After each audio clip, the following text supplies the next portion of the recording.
வணக்கங்க. சுப்ரீம் கோர்ட்டில் திருநாய் சம்மந்தமாக சுவோமோட்டோ கேஸ் ஒன்று போயிட்டுருக்குன்னு எல்லாருக்குமே தெரியும். அது தொடர்பான தீர்ப்பு இன்றைக்கி வந்திருக்குங்க. தீர்ப்பில் என்ன சொல்லியிருக்காங்கன்ட்டு பார்ப்போம். கருத்தடையை மேற்கொள்கிறதுக்கு சரியான நிதி ஒதுக்கிடப்படலை, தொடர்ச்சியாக அது மேற்கொள்ளப்படலை அப்படின்னு சொல்லியிருக்காங்க. பல இடங்களில் வெறிநோய் தடுப்பூசி போடுறதாகட்டும், இல்லைனா கருத்தடை பண்ணுறதாகட்டும், அது சரியான பிளானிங்கோட கரெக்டான மானிட்டரிங் ஃபாலோ அப் எல்லாம் இல்லாமல் செஞ்சது தான் இது எல்லாத்துக்கும் தோல்விக்கான காரணம் அப்படின்னு சொல்லியிருக்காங்க. மாநிலங்கள்லேயும் யூனியன் டெரிட்டரிஸ்லேயும் இந்த கருத்தடை ஃப்ரேம் ஒர்க்கை ப்ராப்பராக செய்யாததுனால தான் இன்றைக்கி இருக்கக்கூடிய இந்த சூழல் உருவாகி இருக்கிறதா சொன்ன நீதிபதிகள் பல காலமாக முறையாக இதெல்லாம் செயல்படுத்தப்படாததுனால இன்றைக்கி அவசரகதியாக ஒரு தலையீடு தேவைப்பட்டிருக்கிறதா சொன்னாங்க. இனிமேலாவது ஃபீடர்ஸ்னால தான் நாய்கள் பெருகுது அப்படின்னு சொல்கிறது குறையுமான்னு தெரில, பார்ப்போம். இந்த நிலை தொடர்ந்தால் உரிய அதிகாரிகள் மீது நீதிமன்ற அவமதிப்புக்கான நடவடிக்கை எடுக்கப்படும். பொதுமக்களோட பாதுகாப்பை உறுதி செய்கிறது அரசோட கடமை அப்படின்னு நீதிபதிகள் சொல்லியிருந்தாங்க. இங்கே எனக்கு ஒரு சின்ன சந்தேகம். பொதுமக்கள் அப்படின்னும்போது அதில் ஃபீடர்ஸும் சேர்றாங்க. அப்போது ஃபீடர்ஸோட பாதுகாப்பை உறுதி செய்கிறதும் இந்த அரசாங்கத்தோட கடமை தானே. மாநிலங்களும் யூனியன் டெரிட்டரிஸும் இதுக்கான தேவையான ஆட்களை ட்ரைனிங் கொடுக்கறது, கால்நடை மருத்துவ சேவையை மேம்படுத்துறது, காப்பகங்களை மேம்படுத்துறது, வெறிநோய் தடுப்பூசிகளை போடுறது, இதை எல்லாத்தையுமே மேற்கொள்ளணும்னு சொல்லியிருக்காங்க.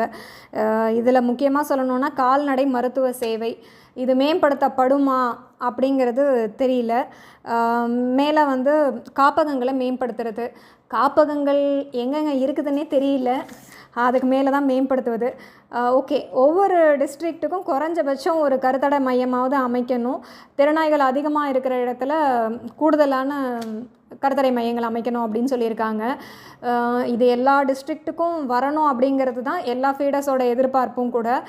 எல்லா டிஸ்ட்ரிக்ட்டுக்கும் வந்தாலுமே கூட அதுலேயும் இந்த பஞ்சாயத்து லிமிட்டு அந்த மாதிரிலாம் பார்க்காம எல்லா திறனாய்களுக்குமே கருத்தடை செய்யப்படுமா அப்படிங்கிறத இனிமேல் பொறுத்திருந்து தான் பார்க்கணும்.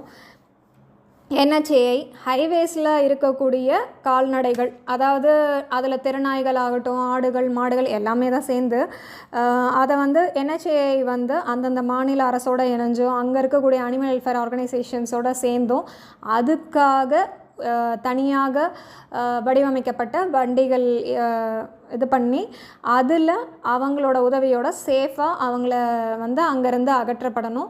அவங்கள கோஷாலாவுக்கோ இல்லை உரிய இடங்களுக்கோ அவங்கள கொண்டு செல்லணும் அப்படின்னு சொல்லியிருக்காங்க. இதை செய்கிறவங்க மேலெல்லாம் எஃப்ஐஆர் பதியப்படக்கூடாது அப்படின்னு சொல்லியிருந்தாலுமே கூட, ஆனால் அதிகாரத்தை துஷ்பிரயோகம் செய்பவர்களுக்கு இது பொருந்தாது அப்படிங்கிறதையும் நீதிபதிகள் சொல்லியிருக்காங்க. அந்தந்த கோர்ட்ஸில் இதை நடைமுறைப்படுத்துறதுக்கு தேவையான நடவடிக்கை எடுத்தும் இதை செயல்படுத்தாத அதிகாரிகள் மீது நீதிமன்ற அவமதிப்பு நடவடிக்கை எடுக்கிறதுக்கும் உத்தரவிட்டிருக்காங்க. அந்தந்த ஸ்டேட்ஸ் அண்ட் யூனியன் டெரிட்டரிஸோட சீஃப் செக்ரட்டரிஸ் இது சம்பந்தமான அறிக்கையை ஆகஸ்ட் 7க்குள்ளே அந்தந்த ஹைகோர்ட்டில் சமர்ப்பிக்கணும். அந்தந்த ஹைகோர்ட்ஸும் இது சம்பந்தமான மொத்த அறிக்கையை நவம்பர் 17 உச்சநீதிமன்றத்தில் சமர்ப்பிக்கணும்னு சொல்லி உத்தரவிட்டிருக்காங்கங்க.